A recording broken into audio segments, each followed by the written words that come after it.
Kita harus tahu orang lain selain NU yang ada di Indonesia. Front Pembela Islam, FPI, yang kadang-kadang menggunakan NU jalan lurus. Ya nggak apa-apa, silakan aja pakai nama.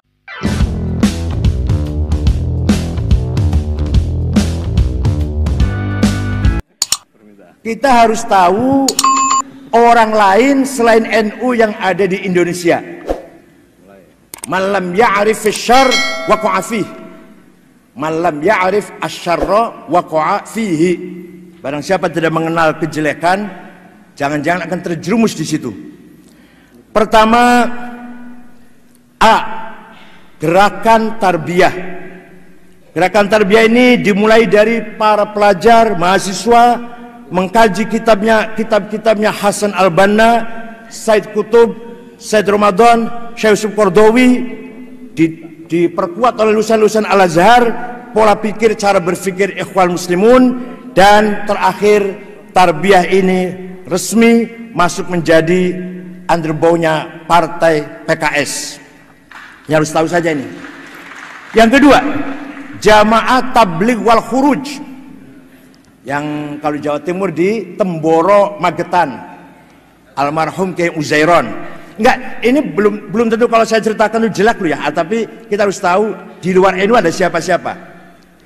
Yang ini yang belum banyak orang tahu saja. Jamaah Tabligh Khuruj berasal dari India. Pendirinya namanya Syekh Muhammad Ilyas Kandahlawi.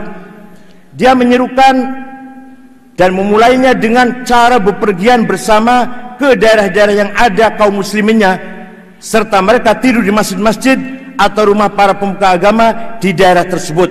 Semua orang Islam harus pernah dalam hidupnya khuruj, keluar minimal 4 bulan. Kalau sudah 4 bulan, mau terus khuruj boleh, mau tidak juga boleh. Itu wajib khuruj, itu minimal 4 bulan. Yang dibaca kitab Fadhailul A'mal. C. Hidayatullah. Hidayatullah didirikan atau dimulai oleh seorang yang namanya Abdullah Said, mantan dari anggota DITII. Abdullah Said mendirikan Hidayatullah di Balikpapan, Kalimantan Timur, dan di Jakarta juga didirikan dengan ketuanya Abdurrahman. Sejak tahun 70-an, Hidayatullah berkembang dan sekarang sudah ada 140 cabang, dan mereka mendeklarasikan sebagai ormas Islam di tahun 2000. Ini agak keras sedikit. D. Grup Mujahidin. Grup Mujahidin adalah istilah yang dipakai oleh kelompok alumni Afghanistan. Jadi ketika Pak Presiden Habibie jadi presiden, memberikan ampunan kepada pelarian-pelarian politik, silahkan pulang, bebas, tidak ada sanksi hukum. Udah ini mereka itu aidina ilal bilad, pulang semua ke tanah air kita ini, dan menjadikan penyakit yang luar biasa, terjadi bom Bali dan bom di mana-mana. Mereka adalah kharijin Afghanistan. Alhamdulillah, bukan keluar dari boyo, alhamdulillah. Nah, yang terkenal adalah ketika berkumpul di Jogja, resmi berdiri Majelis Mujahidin, diketuai oleh Gus Abu Bakar Ba'asyir, yang jenggotnya panjang itu. Dan biasanya orang kalau berjenggot tidak cerdas. Orang cerdas nggak berjenggot. Ki Ma'ruf Amin nggak berjenggot, Gus Dur, Pak Nur Khalis Majid nggak berjenggot, Pak Nuh nggak berjenggot. Orang cerdas semuanya.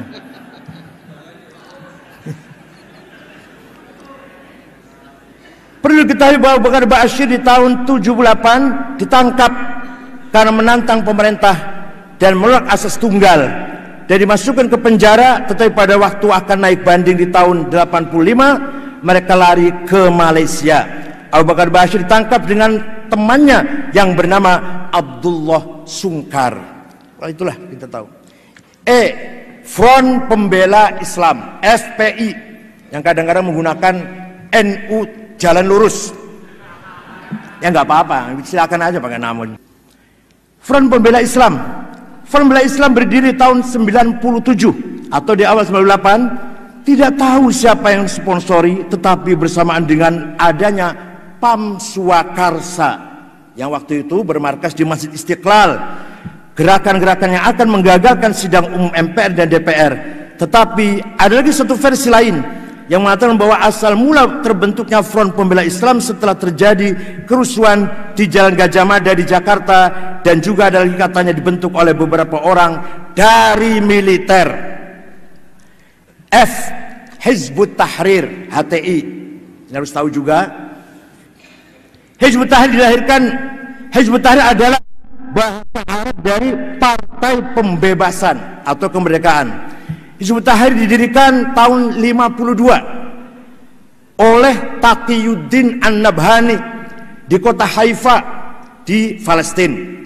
Taqiyuddin An-Nabhani mendirikan Hizbut Tahrir untuk kemerdekaan Palestina. Waktu itu tidak banyak orang merespon kegiatan tersebut. Juga pada waktu itu kota Haifa masih berada di bawah kerajaan Jordan, sehingga mereka mulai bergerak di dunia Arab, misalnya di Mesir, Lebanon, dan sebagainya.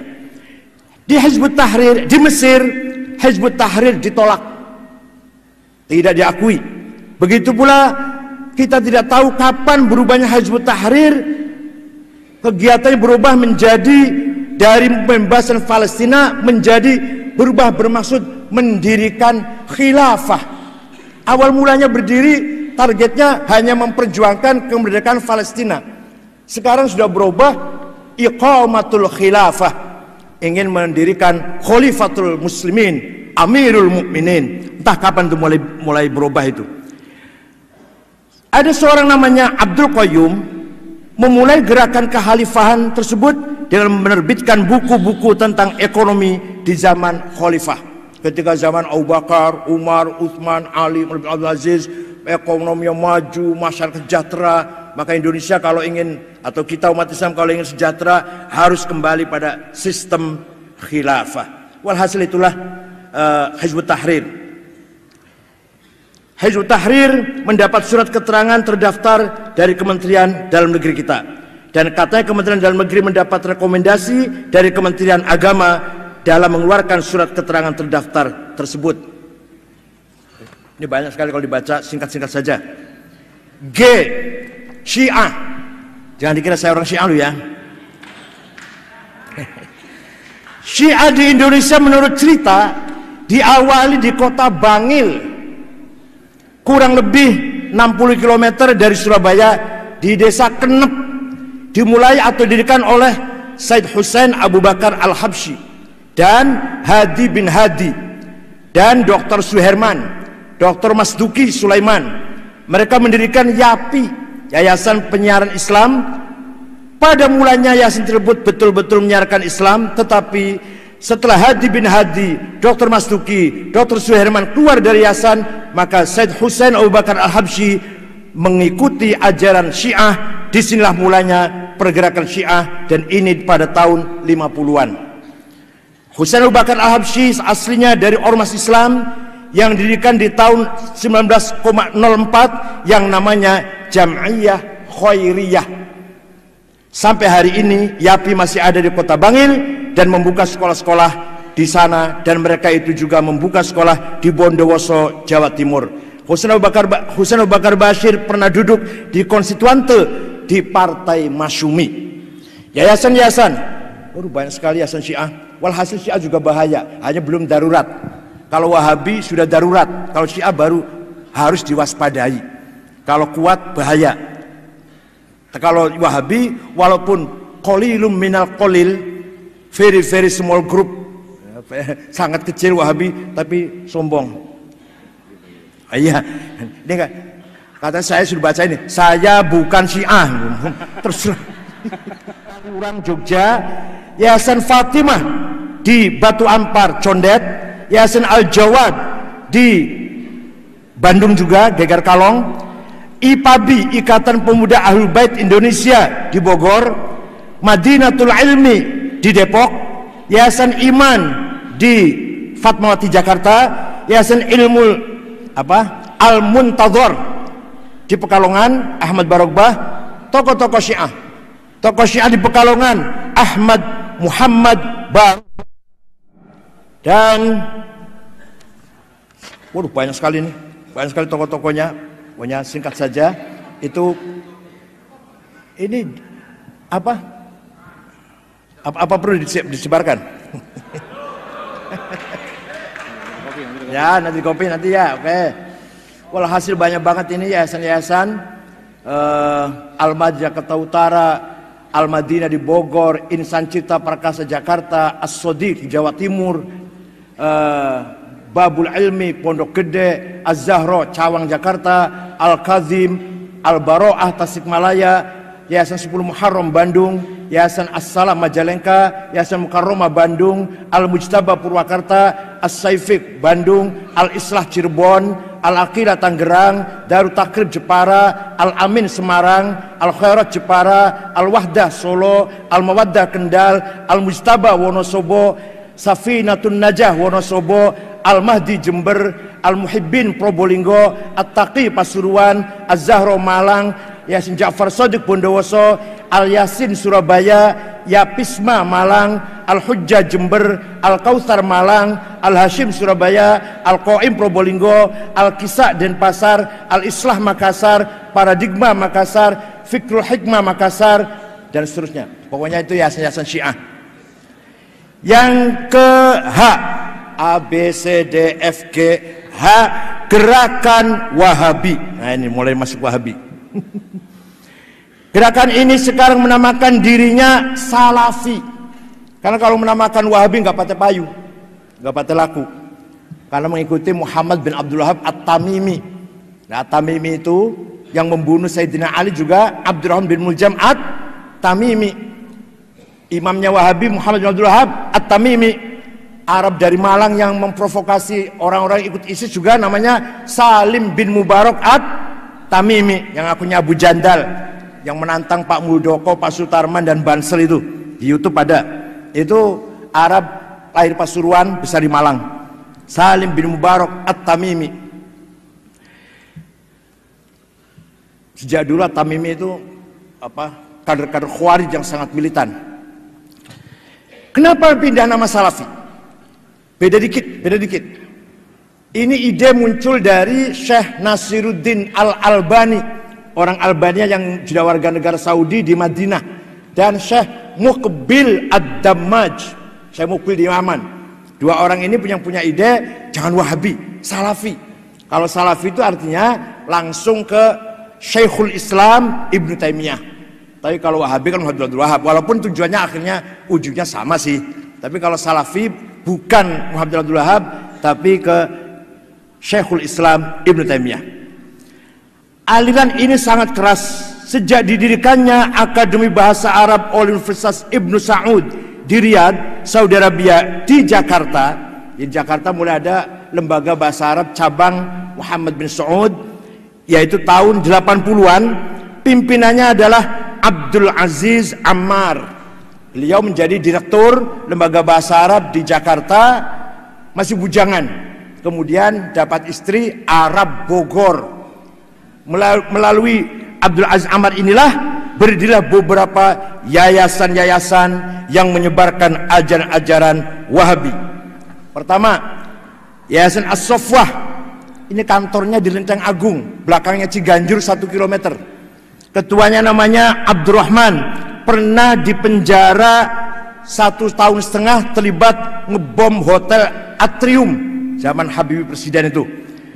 As-Sofwah juga punya hubungan yayasan dengan Yayasan Al-Haramain, juga hubungan dengan Ihya It-Turath di Kuwait, juga hubungan dengan International Islamic Relief Organization dan Rabithah Alam Al-Islami. Yang kedua, Yayasan Al-Huda di Cimanglit, Bogor.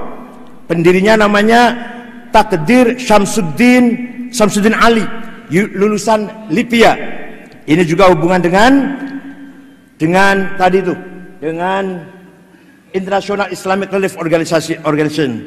Kemudian Yayasan As-Sunnah di Cirebon Selatan. Kalau saya Cirebon Utara, ini Cirebon Selatan. Cirebon Selatan, di Desa Kali Tanjung namanya, Kecamatan Cirebon Selatan.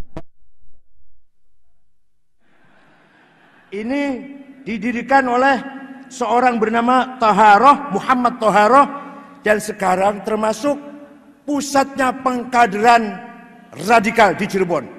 Alumninya 3 orang. Satu, namanya Saifuddin ngebom Masjid Polresta Cirebon. 2, Sarifuddin dari Desa Manis Selor, Kecamatan Jalaksana, Kuningan, ngebom Ritz-Carlton yang bawa pot bunga masuk ke hotel, di dalamnya ada bom. Yang ketiga, Ahmad Yusuf ngebom Gereja Bethel di Solo. Itu tiga-tiganya dari Cirebon Selatan. Betul, Selatan, enggak. Kalau saya utara. Sampai sekarang masih ada Yayasan As-Sunnah ini di Kali Tanjung, tapi pecah di dalamnya antara Salim Bajri dengan Umar Baswed. Umar Baswed lebih keras lagi daripada Salim Bajri. Saya tahu persis di Cirebon, dananya dari mana? Dari Yusuf Ba'isa dan dari Khalid Bawazir yang memiliki sarung cap mangga. Tapi TV 9 rupanya dapat dari situ juga. Sering iklan sarung cap mangga ya Allah. Rupanya dari situ juga. Ya nggak apa-apa lah, itu bisnis. Yayasan Taif Mansurah. Yayasan ini ada di Jawa Timur, memakai alamat di Kota Kediri. Gus Kafabi di Kota Kediri, PO Box 182, nomor telepon 0354394947 di Kota Kediri. Direkturnya namanya Masruhin Sahil di Kota Kediri. Kemudian Yayasan Dakwah Islamiyah, ketuanya namanya Cecep Romi Hidayat di Rangkas Bitung, Banten. Kemudian Yayasan Wihda Islamiyah. Yayasan ini dibangun oleh orang Makassar, asal Makassar, namanya Muhammad Ikhwan, berkantor di Duren Sawit, Jakarta. Yayasan Al-Imam berada di Sukabumi, ketuanya direkturnya namanya Bukhari Muslim.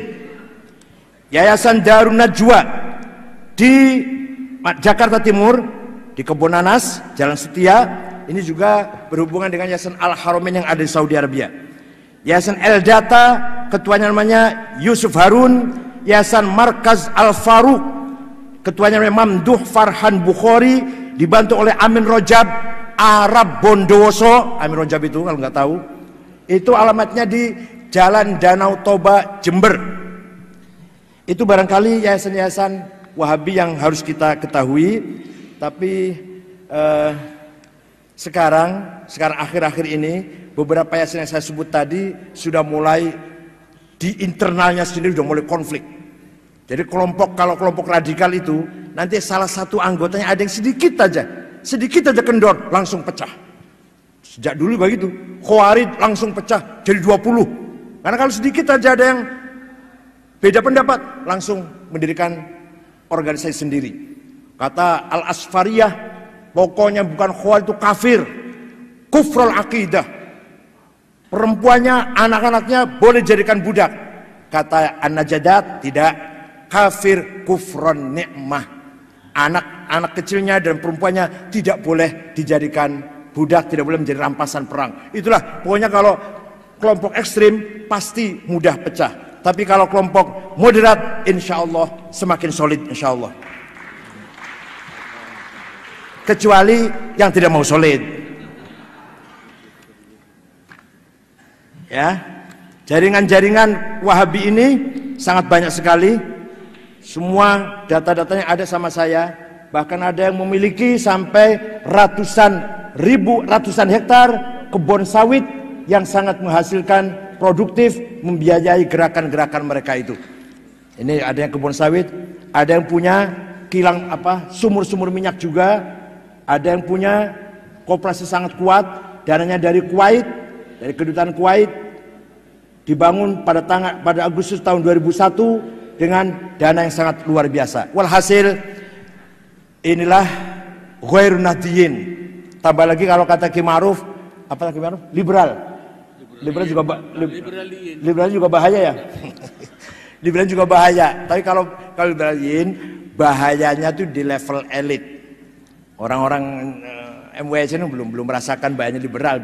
Kalau liberal itu baru di level elit, mengajak orang bebas berpikir tanpa ikatan agama, ikatan nas, Quran, hadis, lepaskan itu namanya berpikir liberal. Kalau masih qala Allah Ta'ala, kalau masih qala Rasulullah, ya nggak liberal dong.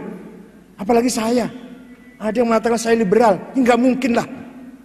Oh, saya ini, ilmu saya ini nggak keluar dari Fathul Mu'in, Fathul Wahab, Ghayatul Wusul, Alfiyah, apalagi Jamul Jawame, nggak keluar dari tarikh, ilmu kalam, nggak keluar di situ. Saya nggak pernah baca bukunya orientalis, saya nggak pernah baca bukunya Godsiher, Harper Spencer atau Will Durant, nggak pernah saya baca buku. Yang saya baca itu bukunya Kitab Imam Asy'ari, Baqillani, Haromen, Ghazali.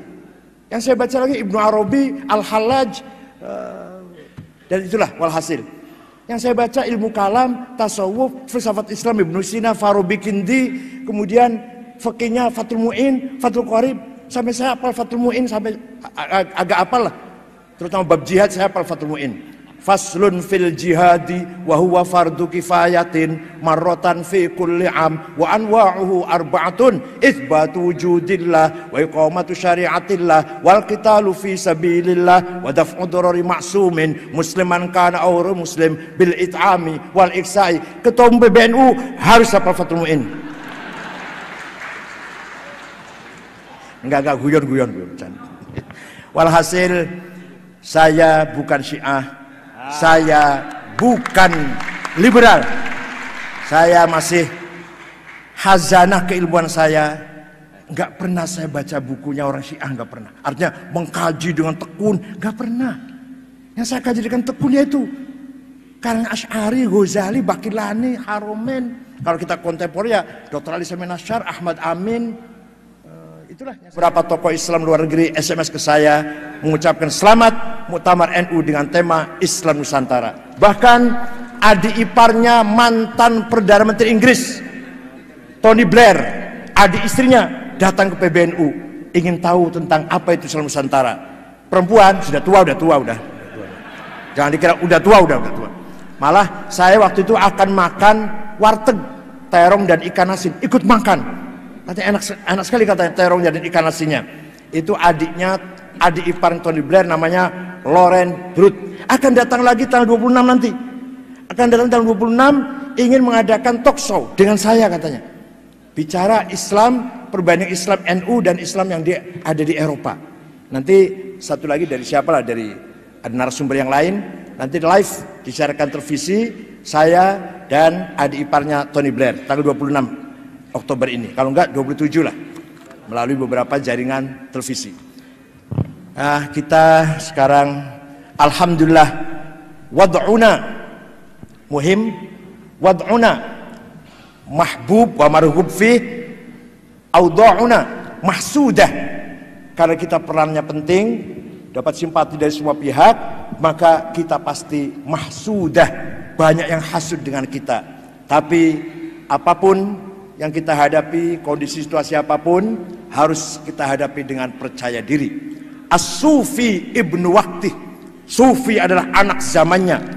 La launa lahu, launuhu launu ina'i. Orang Sufi tidak punya warna tertentu, seperti air, kalma'i, la launa lahu, seperti air gak punya warna. Warnanya launuhu launu ina'i. Artinya orang Sufi siap hidup di zaman apa saja, kondisi apa saja. Ini namanya ilmul ahwal. Namanya ilmul ahwal dalam tasawuf, baqa, fana, khauf, roja, talwin, tamkin, ghaibah, hudur, mahu, sahu. Itu kita praktekkan dalam keseharian masyarakat kita. Maka orang Sufi atau kita semua harus memahami kondisi yang ada dan kita mampu hidup di dalam kondisi dan situasi apapun. Syukran wa dumtum fil khairi wal barakati wan najah wallahul muwaffiq ila aqwamit thoriq. Wassalamu alaikum.